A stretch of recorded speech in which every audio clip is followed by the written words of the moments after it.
Bienvenue sur Africa 24 dans cette nouvelle édition du QG Week-end. Au sommaire de l'actualité.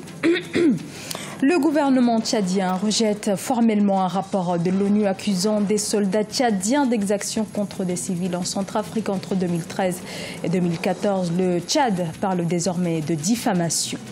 Puis la décision de la Banque des États de l'Afrique centrale de céder en 2016 plus de 1000 milliards de francs CFA de son portefeuille d'investissement. Objectif permettre un regain d'activité de la banque sous-régionale éprouvée par la chute des cours du pétrole. Et en République démocratique du Congo, la politique du logement ferait-elle défaut? Dans la capitale Kinshasa, maisons, terrains de sport, marchés sont construits en dehors de toute réglementation.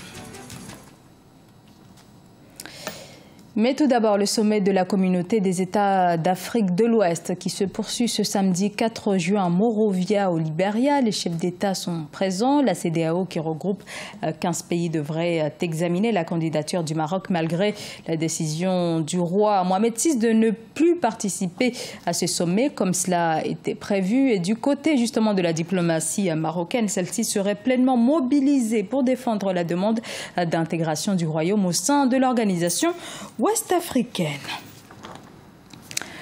Un rapport de l'ONU dresse un triste bilan des violences commises en Centrafrique. L'enquête des Nations Unies détaille 620 crimes perpétrés par des militaires entre 2003 et 2015. Et les soldats tchadiens seraient impliqués dans des exactions des civils. Des allégations formellement démenties par le gouvernement tchadien. Les précisions de Corinne Comdem. Les soldats tchadiens seraient mis en cause dans de nombreuses exactions commises en Centrafrique, selon un rapport publié le 30 mai par l'ONU. L'enquête des Nations Unies détaille 620 crimes commis par des militaires ou des groupes rebelles dans le pays entre 2003 et 2015. Une révélation qui n'épargne pas les militaires tchadiens, accusation que les autorités du pays réfutent. Pour nous, c'est une conspiration contre notre pays par rapport à ce que nous avons déployé comme effort pour la réussite de la stabilité et la paix, le retour de la paix dans ce pays frère qu'est la Centrafrique et qui nous est cher. En effet, les forces tchadiennes formaient le plus important contingent de la mission internationale de soutien à la Centrafrique, sous conduite africaine de décembre 2013 à mi-avril 2014, date de leur retrait prématuré à la suite des accusations d'exaction. Un retrait que les autorités tchadiennes ont justifié par le souhait de préserver l'intégrité de leurs troupes qui étaient alors remises en cause. À la demande de la communauté internationale, nous avons retiré nos forces et nous avons automatiquement également, à titre de conservation et de préserver notre sécurité et la sécurité de nos ressortissants, et la plupart des retournés tchadiens de Centrafrique, des milliers qui sont revenus et qui avaient connu des massacres très graves, des violations systématiques de graves, par le simple fait qu'ils soient identifiés tchadiens et consacrés et considérés comme les auteurs des graves crimes en République de Centrafrique. Nous avons fermé les frontières, retiré nos troupes. Le ministre de la Justice tchadien, Ahmad Mahamat Hassan, dans une lettre datée du 24 mai adressée au haut-commissaire des Nations Unies aux droits de l'homme, a fait état de la position du gouvernement tchadien concernant ce rapport qui, selon lui, n'est pas valide en l'absence de preuves. Agnès Taylor, ancienne épouse de l'ancien chef rebelle et ancien président libérien Charles Taylor, arrêtée ce vendredi 3 juin à Londres. Agnès Taylor, accusée de torture et de participation présumée aux exactions commises pendant la première guerre civile au Libéria, un conflit déclenché en 1989 par Charles Taylor et son mouvement, le Front national patriotique du Libéria. La BEAC vient de rendre public son rapport 2016, année au cours de laquelle l'établissement a décidé de céder environ 1000 milliards de francs CFA de son portefeuille d'investissement. C'est ce que nous révèle ce rapport. Pourquoi cette stratégie et surtout a-t-elle été bénéfique? Élément de réponse, Ibrahima Djoumaba.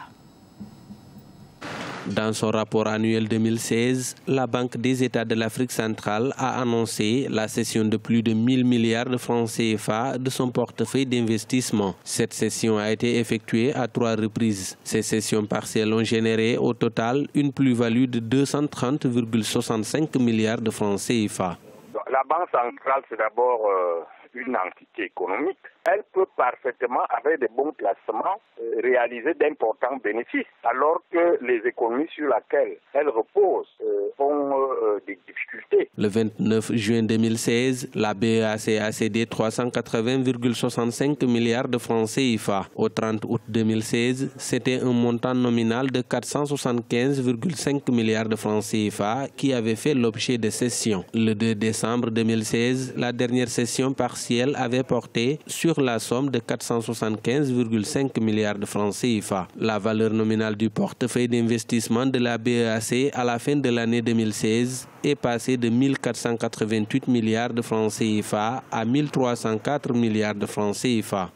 À court terme, la situation de la Banque centrale peut parfaitement s'écarter de la situation des économies de la BEA.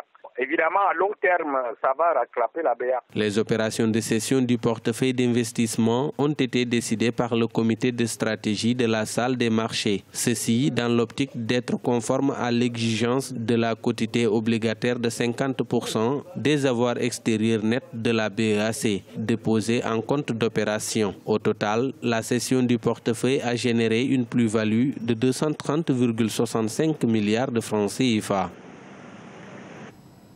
Les constructions anarchiques, une réalité dans la capitale congolaise Kinshasa où des milliers de maisons sont à la marge des normes d'urbanisme. Et malgré les appels des autorités souvent accompagnés de démolitions, les constructions continuent à pousser à un rythme effréné. Reportage Jacques Amboka. Construction sur des sites non autorisés, c'est une récurrente situation dans la ville-province Kinshasa. La population construit un peu partout, souvent avec la complicité de certains chefs coutumiers. Ici, c'est une cité d'environ 5000 habitants, plusieurs fois démolie, mais qui réapparaît et ne cesse de s'agrandir. Terrain de football, petit marché, maison d'habitation, nous sommes pourtant sur le site du cimetière de Kisuka dans la commune de Kmongafula. Il faut qu'il y ait une concertation entre toutes les parties pour une solution objective. Nous n'allons pas prendre une décision draconienne parce que ça produit leurs limites. Aujourd'hui, on a détruit, les gens sont revenus, on va détruire, les gens vont revenir. Il y a un problème de densité qui se pose dans la ville de Kinshasa. Dans une ville où le plan d'urbanisation laissé par les colons belges devient presque caduc, vu la croissance démographique, difficile de respecter les schémas cadastrales existants sans une rigueur absolue de la loi. Ici, c'est le problème d'information. La population n'est pas assez informée dans ces domaines et c'est ce qui fait qu'aujourd'hui, vous trouvez un peu partout que le plan d'urbanisme n'est pas appliqué.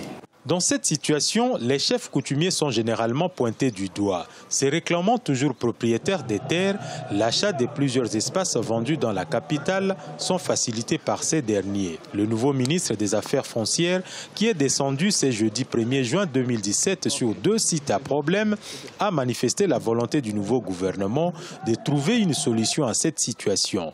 Faudra-t-il les démolir pour faire respecter la loi ou va-t-on caser toutes ces personnes? Une équation à laquelle les nouvelles autorités doivent réfléchir à fond.